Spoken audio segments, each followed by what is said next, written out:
Well, this has already been a rich time. Do you realize you can't buy this atmosphere? You can't produce it. You can't merit it. It is a gift of God. So rejoice in it. I want you to turn to Acts chapter 4. We're dealing this morning with verse 16. And I want to give you a concept out of verse 16. It is a simple concept. It is woven throughout the Scriptures, so there's lots of places we can go to find illustration of it and to find the same concept. So it's not unique to this passage in itself, and yet this passage certainly dispels it to us. But we're going to begin reading at Acts chapter 4, verse 13, and read down through verse 16. You know the scene. Sanhedrin, Peter and John, and the lame beggar who's been healed are standing in the midst of the presence of the Sanhedrin that are in a horseshoe shaped, and they are standing there being interrogated. Peter's already given a message to them because he's been filled with the Spirit. And then in verse 13 it says, "And when they saw the boldness of Peter and John, perceived that they were uneducated and untrained men, they marveled. And they realized they'd been with Jesus. And seeing the man who had been healed standing with them, they could say nothing against it. But when they had commanded them to go outside of the council, they conferred among themselves, saying, 'What shall we do to these men? For indeed that a notable miracle has been done through them is evident to all who dwell in Jerusalem, and we cannot deny it.'" Simple concept. A good illustration of this same concept is given in the Old Testament. Elijah has passed his mantle on to Elisha, who just wouldn't give up but just pestered him until the mantle fell as he was being translated into heaven. Elijah was being translated into heaven in a chariot. And the mantle fell upon Elisha, and Elisha received this prophetic role. And great miracles were happening through him, and phenomenal things were taking place that were just really outstanding. And during this time, the king of Syria decided that he would muster all of his men and they'd declare war on Israel. And in the inner chamber of the palaces, on the palace of the king of Assyria, he gave strategy to this war. They plotted, they planned. They decided where they were going to put their military headquarters, and it would be in a strategic location, and as Israel's army would march by, they would be able to slaughter them. And so the headquarters was set up there. In the meantime, God revealed to the prophet Elisha exactly where this headquarters was going to be established, the king of Assyria and his men. And so Elijah, having received this information as a revelation from God, went to the king of Israel and related all to him. And the king of Israel, of course, vacated that territory, removed himself and his men from that territory, and the trap was eliminated. And the Syrian army was defeated in that sense. When the king of Assyria found out about this and found out what had happened, that somebody had told the king of Israel, he immediately assumed there was a mole in his group, that somebody had leaked the word, and he began to search for who this one was, this betrayer in his group. And of course somebody finally came to him and said, "Wait a minute, you don't have a mole, there was no one." This prophet, this guy by the name of Elisha, he knows the intimate conversations that you have in your inner palace. He knows it all. Nothing goes on he doesn't know. The king of Assyria was irate about that. And he said, "Where is this prophet?" So finally they located him, his home where he lived in this small town. And so the king of Assyria gathered all of his men around, and they went out, and in the night hour they came and surrounded that town. So get the picture. Here's a small town, and the army of Syria has literally surrounded them. So when the town wakes up that morning, they look out and, whoa, here's this whole army. They are trapped. And in that morning, the servant of Elisha awakened, got up, went out and saw this army. He was panic-stricken. And he ran back in, awakened Elisha the prophet, and said, oh, the army of Syria is encamped all around us. We are in deep trouble. And Elisha, this is my interpretation, with a smile on his lips and a chuckle in his voice, said, yeah, well, and gave him this verse in 2 Kings chapter 6, verse 16. He said, do not fear. What a verse this is. Do not fear. For those who are with us are more than those who are with them. Hey, servant, but the army is all around. I know. It's a huge army. I got it. We're a small town. I know. They're armed to the teeth. Yeah. They're military. Yeah, you're right. They're tall. We're short. Oh, you're right. They're muscular. We're scrawny. You got it. But I want to tell you, those who are with us are more than those who are with them. And the servant looked at him and said, what are you talking about?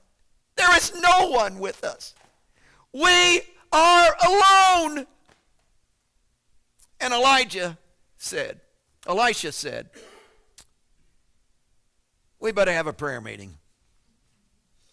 And he began to pray. And this phenomenal verse, 2 Kings 6:17, Elisha prayed and said, Lord, I pray, open his eyes that he may see. And immediately God moved upon the servant of Elisha, and his eyes were opened, and he looked out to the mountainsides, and the mountainsides were full of horses and chariots of fire with the angelic hosts.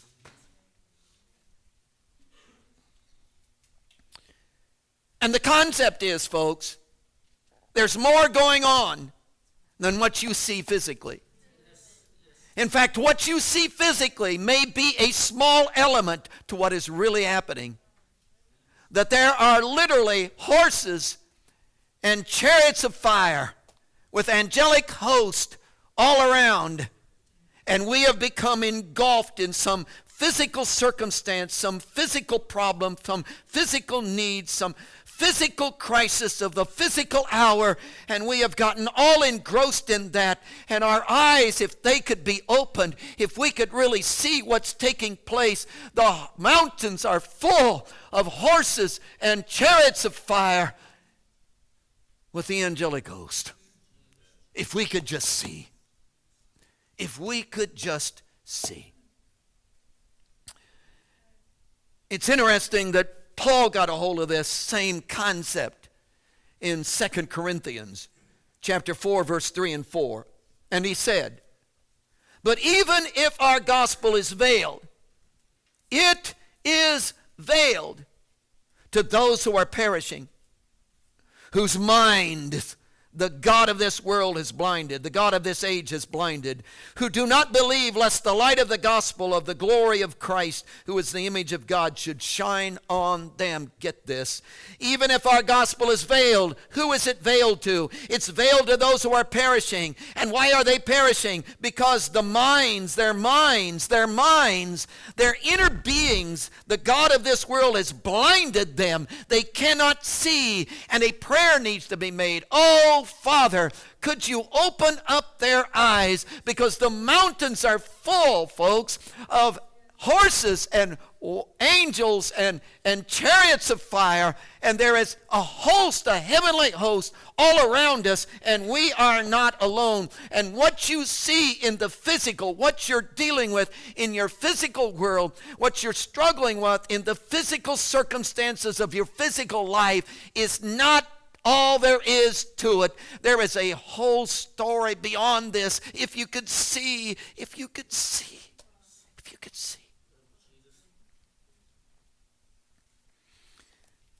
We've been dealing with this in Matthew chapter 13 on Saturday night.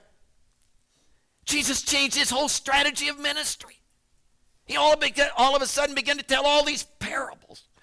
And as he began to tell these parables, the disciples said, "What on earth are you doing? You've never preached this way. Why did you change?"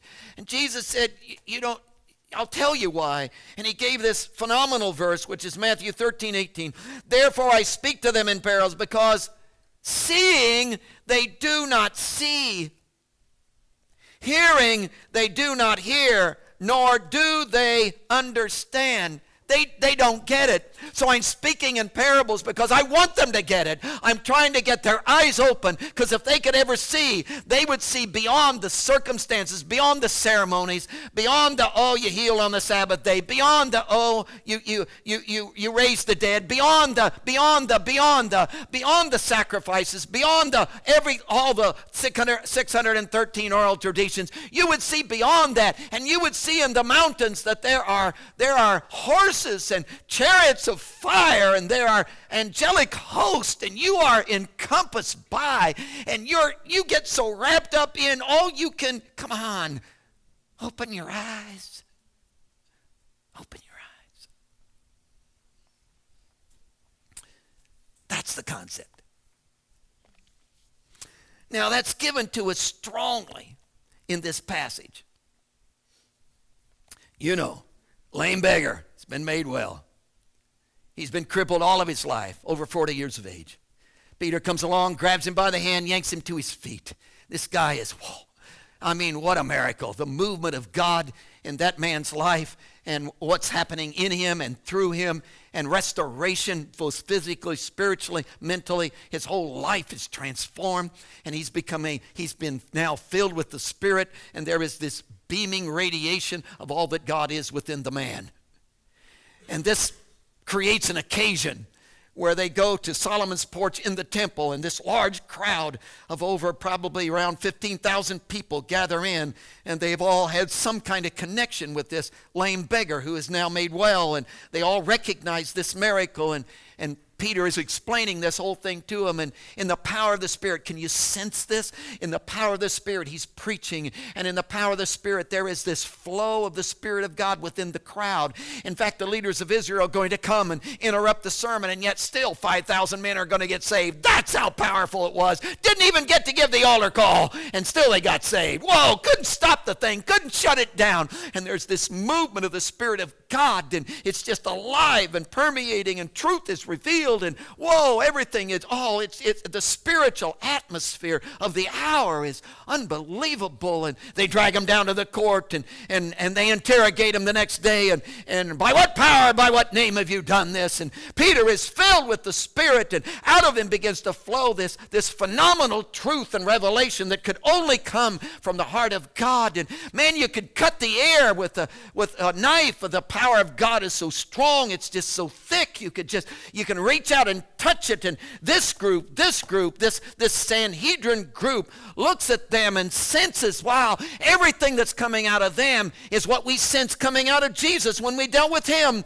What irritated us about Jesus is irritating us about these guys. The same kind of atmosphere, the same kind of awareness of the presence and power of God we are feeling and sensing in this very moment. It's incredible. These boys are under the influence of Jesus. There's no question about it. Shut this thing down. Shut that door. Put them outside and shut that door. We're going to turn within ourselves. We're going to confer with ourselves. We'll figure this out. We'll find out what to do. We don't want to see the mountains. We don't want to see the horses. We don't want to see the chariots of fire. We don't want to see the very essence of the angels of the heavenly host. We want to just confer with ourselves, stay in our physical world, deal with our money, our finances, our temple. We like our religion all locked down into rules and regulations and ceremonies and sacrifice offerings, and we'll handle this. And they lock it down and push out the whole world of spiritual life that is bombarding them.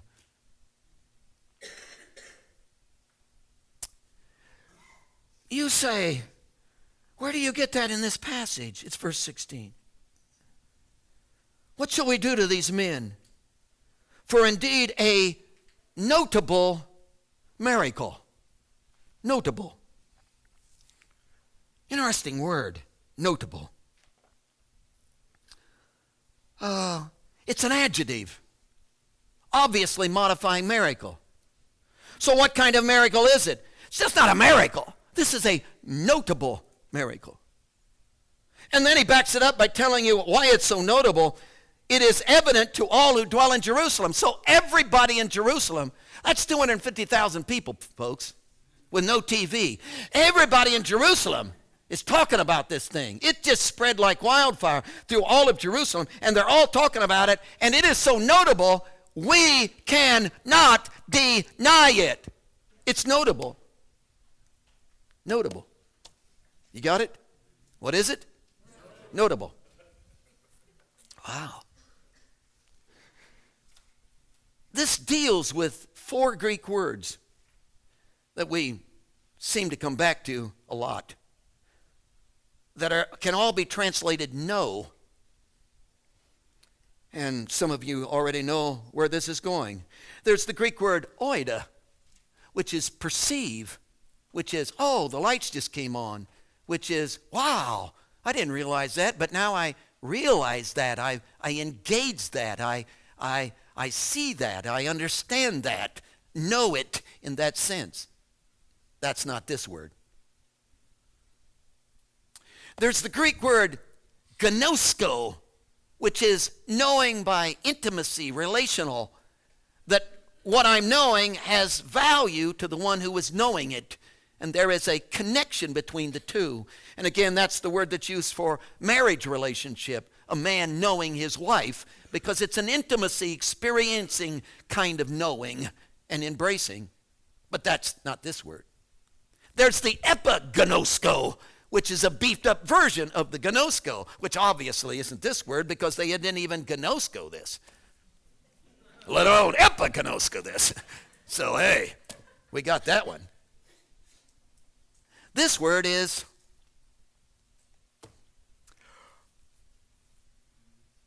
pardon me, nostos. Data. Information. Got this class, school. Hate it. Got a test coming up. What are you going to do? Oh, I'll crash. Yeah, I'll go after that thing. I'll spend all night memorizing all those stupid facts. I'll learn it just enough to know the test.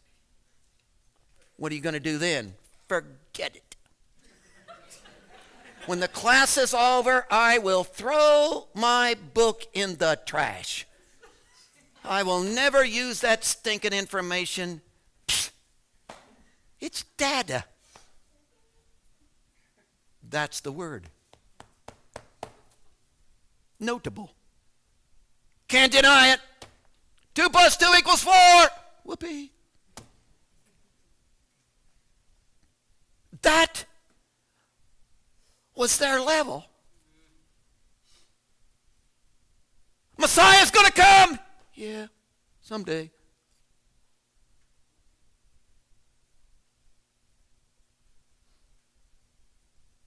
Sacrifice offerings. How many lambs do we need to get in here? How many customers are we going to have? What number will go on the board? How many people were here this morning? How many candles did we light? See, it's all data. It's all physical data. It's all, wait a minute, guys. You just went through a powerful movement of the Spirit of God where a man was just yanked to his feet. Oh, yeah. He was, he is. Woo, whoopee. Good for him. No, you didn't. Hey, Peter preached, and there was this phenomenal move, and 5,000 men were cut to their heart, and they fell on their face and said, "Oh God, we were wrong." And what are you doing? Well, you know how the masses are. They're all stupid. They don't get it. We got to keep the temple going. No, you're not getting this. Peter just in a personal, not a massive service with a large crowd, in a personal conversation with you. You sat around in a horseshoe shaped, and he stood right there, and God just filled that boy and just moved through you and penetrated your world and showed you horses in the mountains and chariots of fire and angelic hosts all around you. And what? Oh, excuse me. He did? We didn't see him. You're kidding me. Really?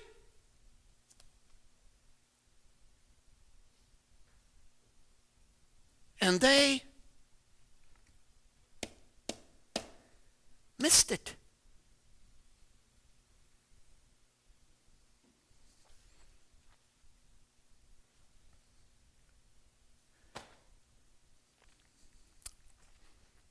Hey, I'm not on your case. In fact, I'm not even talking about you. I'm talking about the guy sitting next to you. How many times have you sat here? How many times has God just, whoa. How many times in your inner heart you, oh. How many times has the miracles of God just planted themselves? How many times has God distinctly intervened in your life?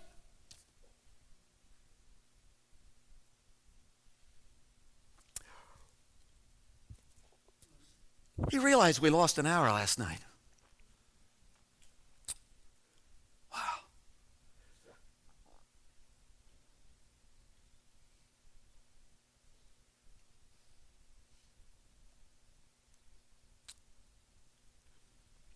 Things are not as they appear to be.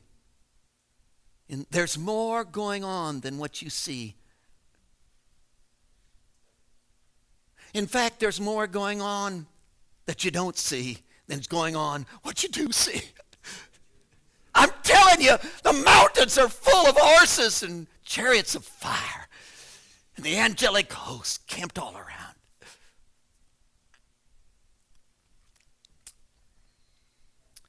You don't want to miss it. Well, there's several aspects to this that I want to share with you. One is the miracle idea, or the focus. We'll call it the focus. You'll note that it says in the verse 16, for indeed a notable miracle. I thought probably it was the Greek word dunamis, which is often translated miracle, but it's not. It's the Greek word for sign. Semenon. It's the Greek word for sign. So a notable sign. That tells you something right there. That a notable sign has just come to you. A notable sign. A miracle is an interesting thing, because a miracle always has two aspects to it. One is the wonder, and one is the sign. And often, not here, but often in the Scriptures, over 30 times in the Scriptures, 9 times in the book of Acts, the idea of wonder and sign are connected. Because they go together, because they're two aspects of a miracle. So every time a miracle happens, there's a wonder and a sign. Now, the wonder idea, of course, is the astonishment element, the astonishing element of the miracle itself. So when a miracle takes place, why is it a miracle? Because it's, whoa, this doesn't happen every day. See, it's astonishing. It blows you away. It's God from the mountains. It's the horses and the chariots of fire and the angels interjecting and affecting the normal course of physical action. And when that takes place, wow, it's astonishing. So every miracle has this wow about it. And Jesus, what did he do? He walked around his world just wowing his world. Everywhere he went, they walked away and said, wow. They went home, wowed. Which is our goal for you. We'd like to wow you. Well, how are we going to do that? Talent. Well, we're a little short there. Good looks. Well, who's got that? Money! Well, we're all in trouble. So where is the wow in all of this? Oh, the wow in all of this is, hey, the mountains are full of what? They are full of horses and chariots of fire and angelic hosts. And if we can get you to see that, you will go away, wow! So that's the whole deal. So what we're trying to accomplish here when we get together as a body of Christ is we want everybody who sits in this congregation to be wowed. We are not here to entertain you. We're not here to tell clever stories. We're not here to impress you with our brilliancy. We are here that somehow, some way, in the midst of all of this, there would be a spiritual revelation, a miracle would take place, and the very purpose of the miracle would be, wow! And after that wow takes place, and we have your attention because you have seen the horses and the chariots of fire and the angelic host, and once that takes place, the miracle then becomes a gigantic finger, which is the sign idea. In other words, every miracle is to wow you and to do what? Point you in the direction of something beyond the miracle. In other words, the big deal isn't the miracle. That's why they never even gave the guy's name. See, if the big deal had been the miracle, we would have gotten his name. He would have been put on a bronze plaque and put on the back wall. But we don't even know the boy's name. Why? Because it doesn't matter. What matters is the miracle took place, which is pointing in the direction of something beyond the miracle itself. And what's it pointing to? The divine activity of God that has surrounded you in the mountains. That's the deal. So this is a sign that has been brought right into their presence.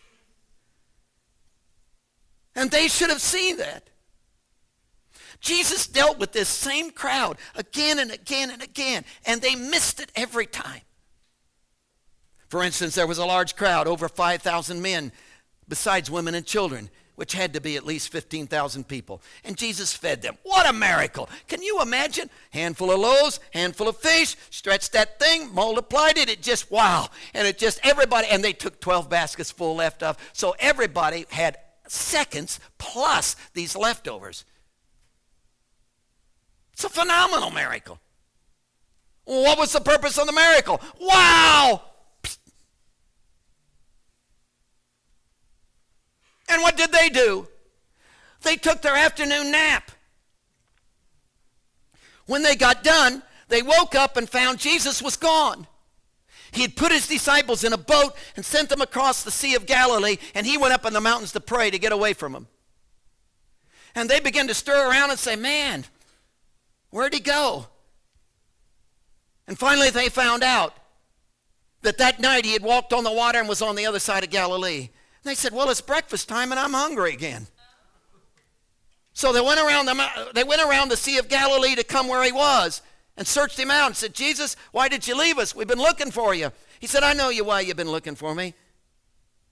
And he gave this verse John 6:26. He said, most assuredly I say to you, you seek me, not because you see the signs, not because you were wow and looked and saw there were chariots, while there were chariots of fire in the hills, and there were horses, and there were angelic hosts. You didn't seek me because you saw that. You know why you sought me?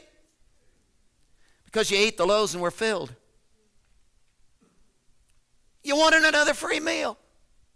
You were so wrapped up in this, the physical.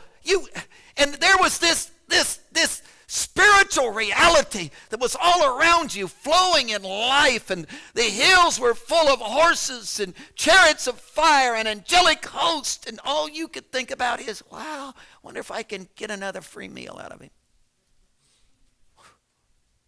How could you be that way? How could that happen? You missed it. That's this same crowd.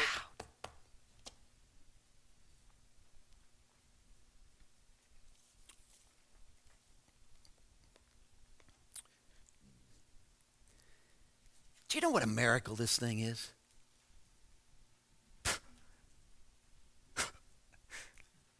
66 books written over hundreds of generations. Authors who never conferred with each other, writing a concise account that all fits together.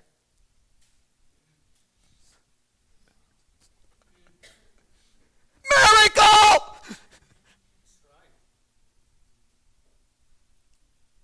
A flow of truth from the opening page to the end. Like the same guy wrote the whole thing, and yet no. You know what a miracle this thing is? This book is a wow of the highest quality. Last revival I was in, lady said, "Oh, I'm tired tonight." I said, "Oh, really? Been busy, huh?" "Yeah," she said, "I got up at 3 o'clock this morning and started studying biblical trivia."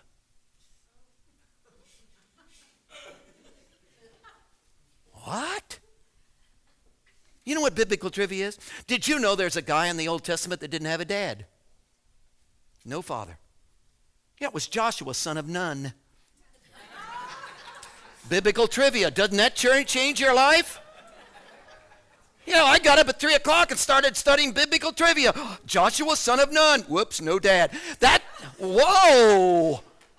And there are horses and chariots of fire and you, that.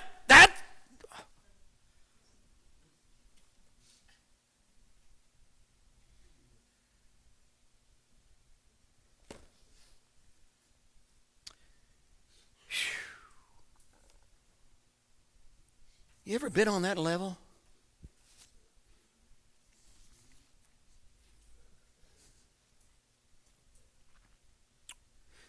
You know what a miracle creation is?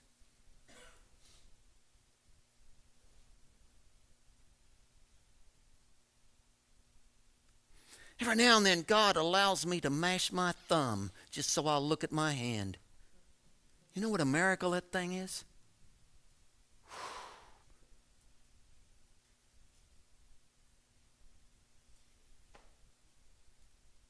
And do you know that the scripture says the whole creation of the world was for the purpose of wow?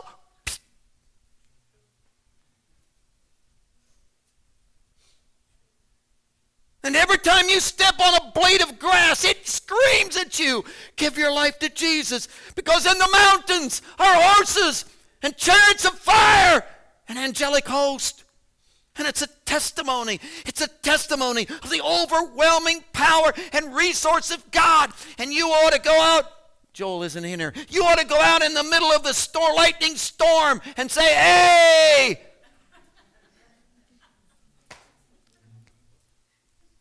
Because it's a sign.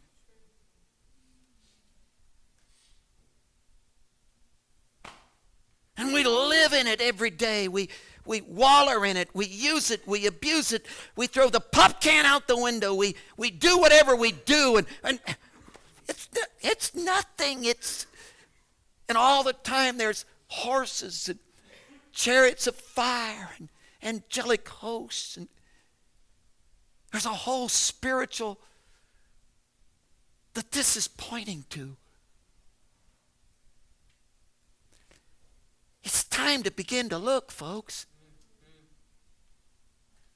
It's time to wake up, people. It's time to begin to see.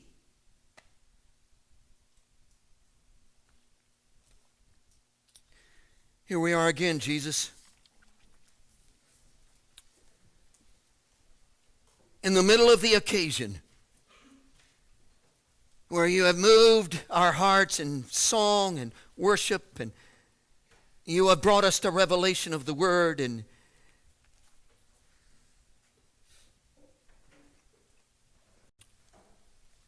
I am so embarrassed this morning how my physical circumstances just overwhelm me, and so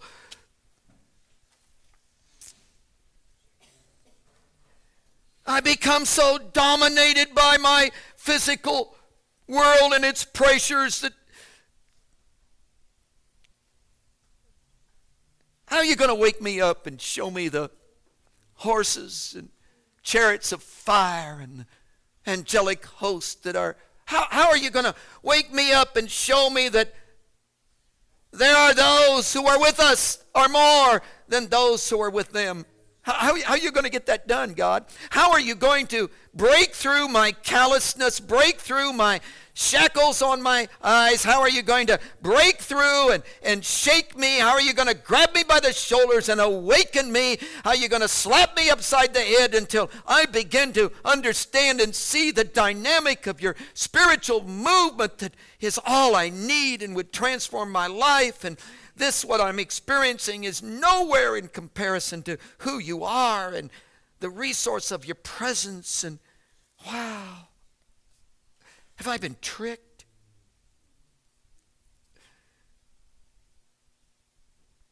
Jesus, have I been like the rich man Lazarus? The rich man and Lazarus, the poor man, the beggar? And we both die, and I go to hell and he goes to heaven, and I want my brothers to know. And how did I miss it? I was so wrapped up in finances and wrapped up in barns and wrapped up in crops and wrapped up in...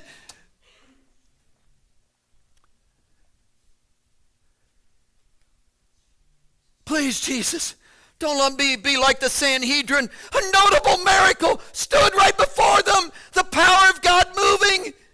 And all they got was data, information.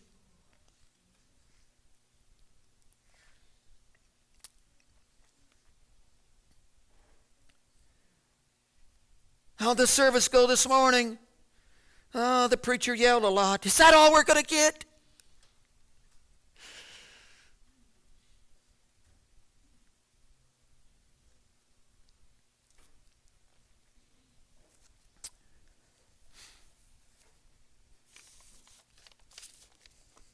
Heads are bowed.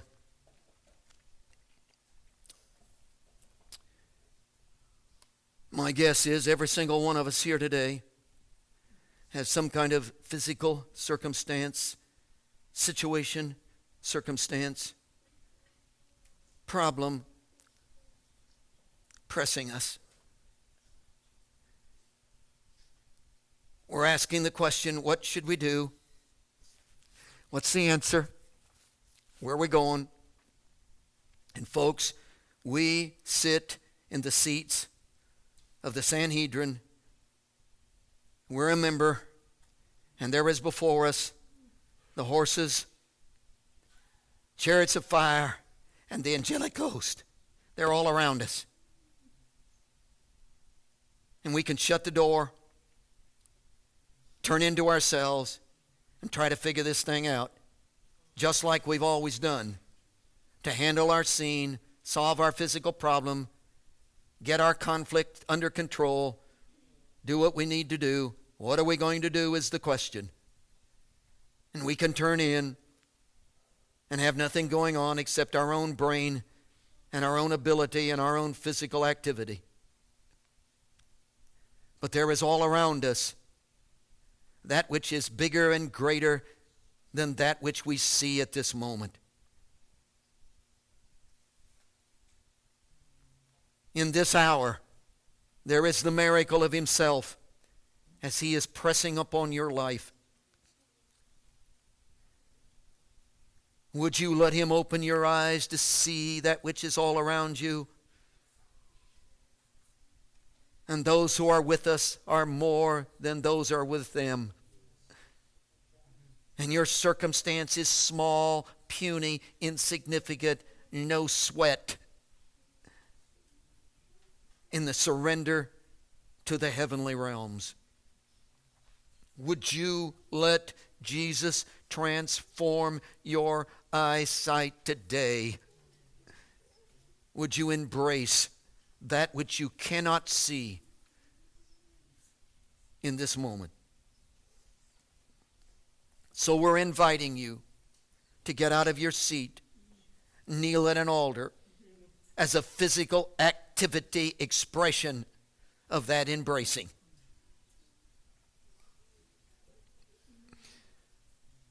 There are horses, chariots of fire, an angelic host surrounding your scene today. You can wallow in fear, be overwhelmed by, struggle with, and live in the depression of,